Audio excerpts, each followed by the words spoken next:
Oil purity check பண்ணிடலாமா? இது அது இல்ல.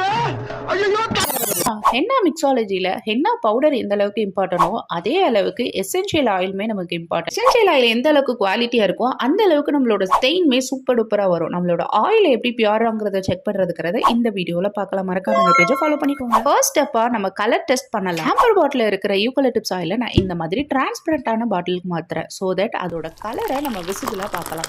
யூகலிப்டஸ் ஆயிலோட நார்மலான கலர் என்னன்னா டார்க்கான ஒரு எல்லோ கலரில் தான் இருக்கும்.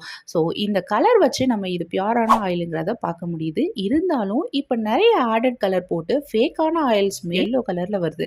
அதனால கலர் மட்டும் வச்சு நம்ம இது பியூரான ஆயில்ங்கிறத ஃபிக்ஸ் பண்ண முடியாது. ஃபர்ஸ்ட் டெஸ்ட்ல பாஸ் ஆனதுக்கு அப்புறம் நம்ம செகண்ட் டெஸ்ட் பண்ணலாம். இது ரொம்ப மெயினான டெஸ்ட்னே சொல்லலாம். Bubble test. நம்ம ஆயிலை ஷேக் பண்ணும்போது கிரியேட் ஆகிற எல்லா பபிள்ஸுமே வித்தின் அ செகண்ட்ல ரிமூவ் ஆயிரும். தேர்ட் அண்ட் ஃபைனல் ஸ்டெப் இருக்கு. அது என்னன்னு தெரிஞ்சுக்கணும்னா ஆமைக்கு இருக்கு ஓடு வீடியோ